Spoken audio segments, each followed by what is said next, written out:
guys, welcome back to my channel. Thank you for being here. If you're new, welcome. I hope you're doing well. From the title of this video, you have an idea of what I want to talk about, because I feel like this issue affects almost every married person, married woman that has a child, right? So that is why I'm sharing this with you guys. And we've seen this happen with so many families, but we don't take note of them. But I'm just bringing it to your subconscious just in case it has been happening to you, and you can find a way to balance it, because it is happening to me, it has happened to me, and I'm finding a way to balance it. Okay, so let me dive right into the gist. So since I had my baby, you guys know that when women become mothers, it has a tendency of just defining your whole life. Like, it's this new role that you are occupying, and it is beautiful, it is stressful, it is everything. Being a mom defines you. You are the one that will intentionally say that, okay, I want to progress in other areas of my life, and I don't want to be consumed by mommyhood, right? So when I became a mom, I fell into this bracket, and I love it. I love being a mom. I love my child so much, and I'm sure that you do love your child so much as well. And I grew up in a Yoruba family, in a Yoruba home, where you would hear mothers say, "Oh, mommy, my child, my child, my child," a lot. Like, it's just normal to say my child, but you will hardly hear maybe your daddy say, except if you have a very emotionally present father that would throw words around like, "Oh, mommy, my child, my daughter," like to your face. It's different when African fathers are with their friends or with their peers or their colleagues, and they're proud of their child, and they say, "Oh, my daughter is doing well in school." But to your face, let them come to say, "Oh, my child, I love you so much." I didn't grow up in that kind of home, right? But my mom would always say, "Oh, mommy knew. Oh, mommy lonely. Like, my child is doing that one. My baby is doing that one. That one is for my son. Don't touch it. It's for my child." All those things. And subconsciously, when I had my baby, I just started saying it. Like, my husband will be playing with my baby, and I'll say, see, I'm even saying my baby again. My husband will be playing with Juba, and I'll say, "Oh, don't play with my child like that. Like, oh, don't throw my son like that. Don't do that to my child." And it got so irritated one time, because my husband would hardly voice out, or if he doesn't read any meaning into it, he would not talk about it. But I think it really got to him one time, and this was like 2 months ago, and he was like, "What's the meaning of my child? My child? Is it just you that gave birth to this child? Like, he's my son. I will not do anything towards my son. I will not do, like, he's my child as well. So stop personalizing it to say, oh, my child this, my child that." I saw his point, and I really just wanted to make him understand that I don't mean it in any bad way. It's just, I didn't even know that, I say it. It's just something that it just came out. I've seen it, I've heard it, and it's just normal. It's just what I think it is normal that I say, right? And I'm sorry for making you feel that way. Hopefully it won't happen again. So since then, I try as much as possible to only say it, because I still say it. I say it like almost every time, but I say it in scenarios where maybe it's extremely playful. The scenario is extremely playful. Maybe I just try to say it only in moments where the tone will not be misinterpreted, right? It will not be like, "Oh, I'm personalizing my child." It's just like, "Oh, baby, don't do that to my child now. Baby, leave my child alone. He's stressed already," stuff like that.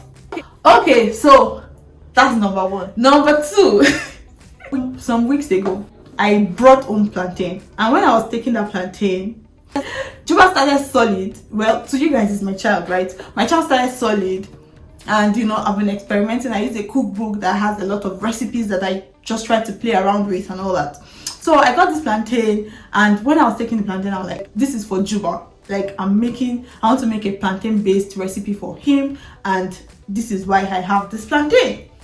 So I brought the plantain home. My husband saw the plantain. My husband loves plantain.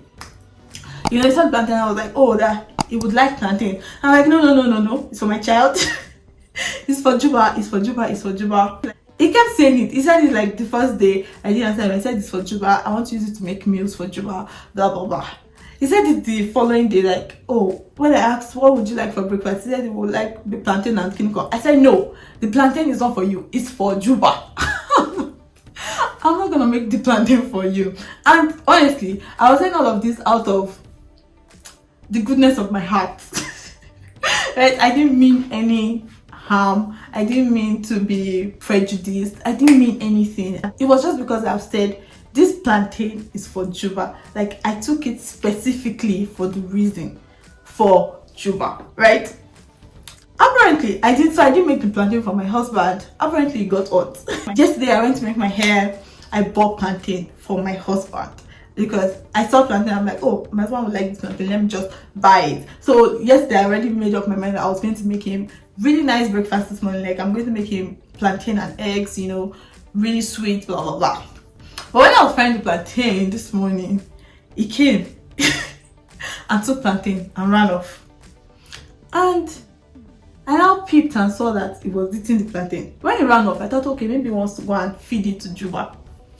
So I saw him, I saw that he was eating the plantain. So I now came to him and said, why are you eating the plantain? I thought you wanted to give it to Juba. Then that's why he now said, wait, is it that Juba takes preeminence over me now? I'm like, Kilaju, like, what are we saying? What are you saying? He said, yeah, because I mean, why do you think that I took plantain and I want to feed it to Juba? Like, why can't I take plantain and eat it for myself? I said, yeah, the way you ran off is like you wanted to feed it to Juba. He said, no. And, you know, we had a whole lot of conversation around it. It was stretched. He just went on and on to say, you know, you don't have a point, blah, blah, blah. That he has seen this play out over and over again in so many families. And he's beginning to think that I'm doing the same, blah, blah, blah. I'm like, it's not that deep. You are the love of my life. There's this song that I used to sing a lot. That song. So my husband answered this morning like, your ejika means for a moment. That's apparently it's no longer my ejika. Ejika is shoulder. That apparently it's no longer my shoulder because Juba has taken his place. And I'm like, no, that's not true. That it's just that, you know, he's a baby. We are the only ones that can look after him. He cannot look after himself. Maybe that's why it happens, or that's why you think that's why it happens, right? That he cannot look after himself. Somebody has to look after him. We are responsible for taking care of him, right? He can't do it himself, but I feel like you can take care of yourself. You know, I was just shooting myself in the leg like 10,000 times as I was just speaking. At some point, I just thought that, you know, I think it's better that I shut up before I just cause more damage than good, right? I've just been pondering over it since that played out this morning. And, you know, I just thought that, okay, I could actually bring my husband, but he would never speak ill of me, especially on camera. So he won't want to say, but I'm sure. But my husband is one person that he doesn't forget things. You know, all the things that you have ever done in your life, my husband remembers. Me, I don't remember. I don't remember things. So if you and I are fighting and we don't talk about it on the spot, tomorrow, next tomorrow, the day after, I might not even remember the reason why we are fighting. But my husband will remember. He will remember the reason for the first argument we ever had. He's that kind of person. He will not use it against you except when he needs to use it against you. So I could bring him out now to say, okay, tell me everything that I've done. Yeah, you know, you felt that way. I'm sure he has like 10, 100. But I won't say it, right? But, you know, I've just been playing it in my head. I've just been thinking about it that, okay, this needs to stop. I really need to know the place of my child and know the place of my husband. Because, you know, they say these things a lot that, you know, now that you have a baby, don't let your baby come in between you and your partner. Because at the end of the day, this baby is going to grow up into an adult. And this adult that is your child is going to live.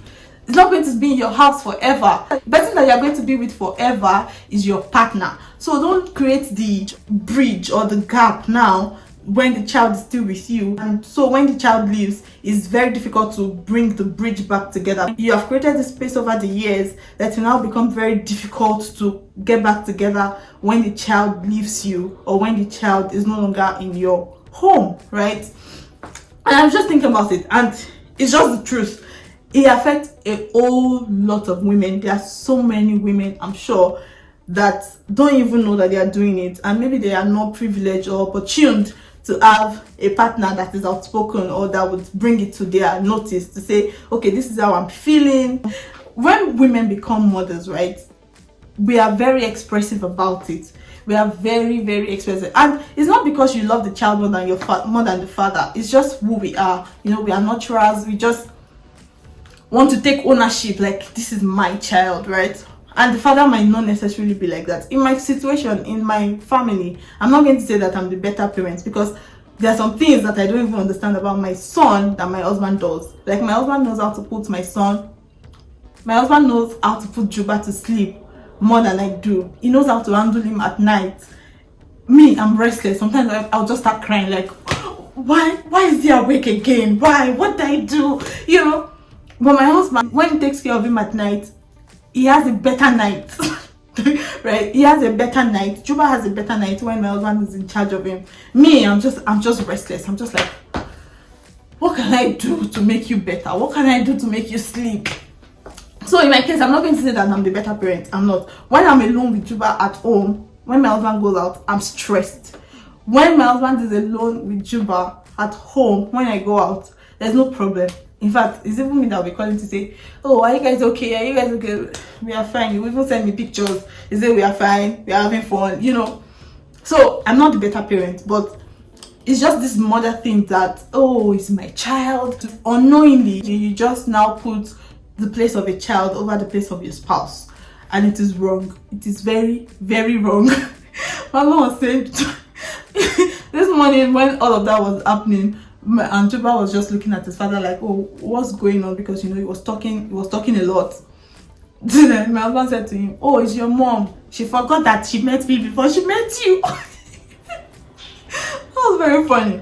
But yeah, I'm just here to say to all the moms, if you are in this shoe and you don't know that you're doing it, please, let's take caution. That's why I'm saying it now, because I'm putting it in the atmosphere, because I really, really want to learn to take caution. I want to, because at the end of the day, my husband comes first. I'm not gonna lie. It's my husband. Yes, and doesn't mean that, oh, I'm not going to take care of my child. It's my child. I will take care of him to my uttermost, right? Forever and ever. For as long as I live, for as long as you live, the child is your responsibility. You would take care of them. Of course, the level of responsibility will differ as they grow, but even if it is just to pray for them, it is still a responsibility that you have till the day you see Jesus, right? So, but the friendship, the bond, the relationship between you and your partner should not suffer because you now have children. Okay, that is all I'm here to say. That is the message that my heart has decided to pass to you today. I hope you enjoyed this video. Please, if you have experiences around this, please put them in the comment section. Let's learn from you. If your partner said something to you about it before, let us know. How did he say it? How did you take it? Right? Because me, this morning, I was just going on and on, and I was just thinking, everything I'm saying, I don't have a point. I'm just saying rubbish. Let me just shut up my mouth and take correction. Right? Thank you so much, guys, for watching this video. If you enjoyed it, please give it a thumbs up. Subscribe if you have not. Till next time I come your way, I hope that you do well, and God bless you. Bye, guys.